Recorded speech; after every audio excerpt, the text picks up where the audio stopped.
Salut à tous, Jean-Pierre de teamtennis.fr pour vous donner des conseils pour votre tennis. Dans cette vidéo, je vous donne des conseils pour réussir à gérer le mieux possible les matchs contre des adversaires qui sont moins bien classés que vous, ces gros nuls. Justement, premier risque, ce serait de sous-estimer vos adversaires à cause de leur classement. C'est bon les gars, premier tour, je joue un mec à 3 classements de moins que moi, une grosse quiche. Ah oui, j'aime bien tout ce qui est tarte, quiche, tout ça. Enfin, on s'en fout, c'est pas le sujet. Le sujet, c'est que je vais lui mettre une bonne raclée, d'accord? 6-0, 6-0. Moi, j'annonce les scores avant les matchs, je suis comme ça. Deux bulles, 2 roues de vélo. Le mec, je sais pas comment il vient, mais je sais comment il repart. En vélo, tagadac, merci, au revoir. Après, je sais pas si je vais perdre un point. Alors là, je réfléchis à la question. Peut-être si le mec fait un lead gagnant, c'est possible. La balle touche la bande du filet, pof, elle tombe chez moi. Et encore, c'est pas sûr. Parce que j'estime qu'avec ma vitesse de déplacement, je dois être sur toutes les balles. Donc ça, faudra voir. Bon, par contre, j'ai réfléchi à un truc. Je vais m'économiser le bras droit. Ok, je vais jouer de la main gauche. Je me réserve pour les tours suivants. J'ai pensé à tout. Voilà, alors j'ai une petite idée pour la fin du match. Si vraiment c'est facile là, pour me compliquer un petit peu les choses, pour la déconne, j'ai envie de jouer avec un bandeau sur les yeux. Travail du sixième sens, deviner où est la balle sans même la voir. J'ai vu ça dans Star Wars, je suis sûr que je peux y arriver.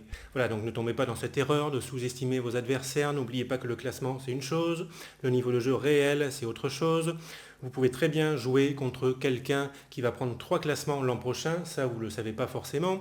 Donc le plus sûr c'est de jouer tous les matchs à fond et de prendre tout le monde au sérieux. Alors admettons, vous démarrez le match comme ça, sérieux, super, tout va bien, vous avez de la marge. Et en cours de route, vous vous dites, oh, c'est bon, ce match je le gagne facilement. Ça va être bon de jouer un petit peu sans stress là. Je relâche la pression, j'arrête de forcer. Je laisse venir les fautes. On s'est mis d'accord. Moi, je mets la balle dans le terrain, lui, il la met n'importe où. Si vous changez votre façon de jouer, ça peut tout changer. En plus de ça, lui aussi peut changer de façon de jouer. Ça peut tomber à un moment où il se dit, je ne sais plus quoi faire, je vais prendre tous les risques. Si vous changez votre façon de jouer, ça peut changer la physionomie du match. Vous pouvez vous faire embarquer dans un match piège que vous allez finir par perdre, ce qui serait dommage. Donc, jouez sérieux du début jusqu'à la fin. J'irai même plus loin, parce que je suis un barge. Je vous dirais de profiter de ces matchs vraiment pour prendre confiance dans votre jeu, pour tenter des trucs que vous n'osez pas tenter sur d'autres matchs. Soyez plus agressif en retour de service, essayez de prendre la balle plus tôt. Vous n'osez pas trop imposer votre jeu d'attaque, monter à la volée. Là, quand le score est vraiment à votre avantage, balle courte, vous essayez de mettre du rythme, de frapper, d'attaquer, de monter à la volée. C'est sur ces matchs-là qu'il faut prendre confiance, qu'il faut tenter des trucs, au lieu d'en profiter pour devenir complètement passif, d'attendre la faute, et puis de partir dans un match qui dure 2 heures, alors que vous auriez pu abréger le match. Alors, autre conseil que je trouve très important, que je vais vous donner dans cette vidéo, conseil dont j'entends jamais parler, alors je ne sais pas pourquoi, peut-être que finalement ce conseil est complètement naze, mais je ne pense pas. C'est pour ça que je vais vous donner ce fameux conseil sans attendre plus longtemps. Je vous conseille vivement de respecter au maximum tous les classements et tous les styles de jeu. Je m'explique. Peut-être qu'il y a des classements que vous trouvez nuls. Vous estimez que vous avez dépassé ce classement, ok, ça maintenant c'est fini, vous avez un autre niveau de jeu. Ces classements, c'est pour les autres, c'est pour les nuls. Et donc, si vous jouez des joueurs qui ont ce classement, ça va vous mettre une bonne vieille pression, parce que vous vous dites, vu que ce classement, je considère qu'il est nul, j'ai intérêt de ne pas perdre contre ce classement, sinon ça voudrait dire que je suis nul. Erreur, quand même, mais j'en reparlerai. D'un autre côté, vous pouvez inversement considérer qu'il y a certains classements qui sont très bons. Les joueurs qui ont ce classement, alors là vraiment c'est des bons joueurs. Si vous aviez ce classement, vous pourriez vous dire là, vraiment je fais partie des bons joueurs. En pensant comme ça, déjà vous allez être impressionné quand vous allez jouer des joueurs qui ont ce classement. Et vous allez vous mettre une barrière un petit peu qui risque de vous empêcher finalement d'atteindre ce niveau de jeu. Le mieux, ce serait de ne pas se prendre la tête sur les classements déjà, d'arrêter de se dire il y a des classements qui sont nuls, des classements qui sont bien. Et quand vous êtes dans un match, on s'en fout du classement. Le plus important, c'est de faire de son mieux pendant le match, de regarder le niveau de jeu de l'adversaire et les classements, on les laisse de côté. Ça, ce serait vraiment l'idéal. Donc trop se prendre la tête vraiment sur des jugements de valeur sur les classements, ça ne va pas être bon.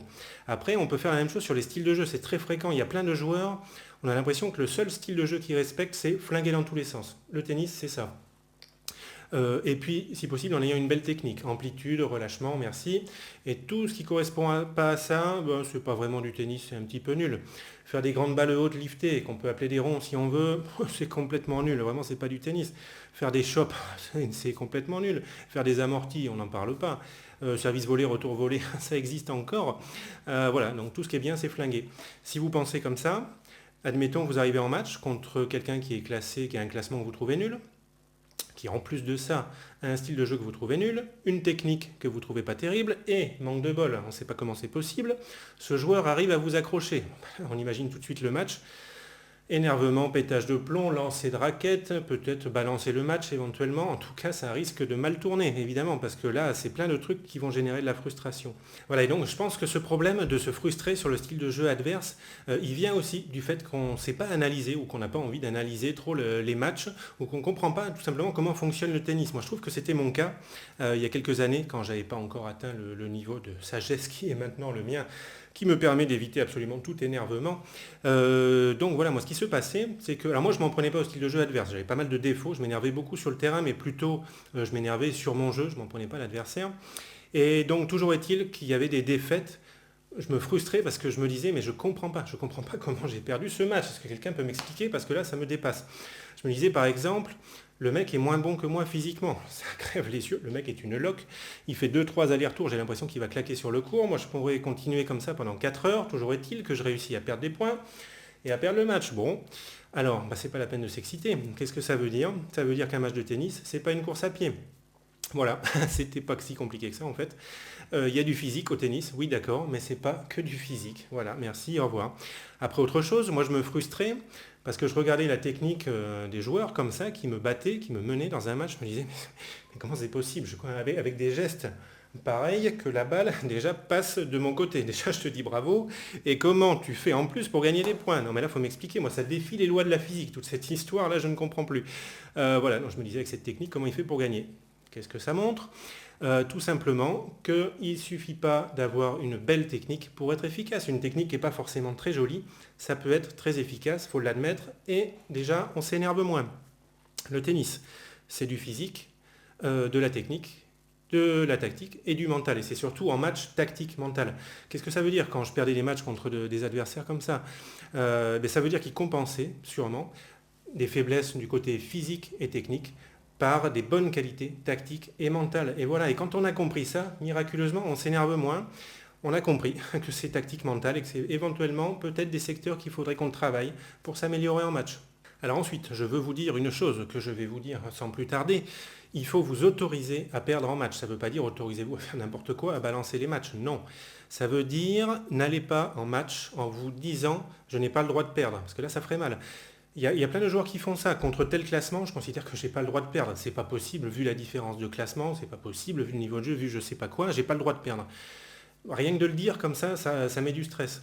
Si vous y allez avec cet état d'esprit, ça va générer trop de pression, trop de stress, vous allez faire un match pourri. Vous avez le droit de perdre contre n'importe quel classement. Ok, vous avez le droit de perdre en contre, c'est pas un drame, d'accord? Ça ne remet pas en cause votre niveau de jeu.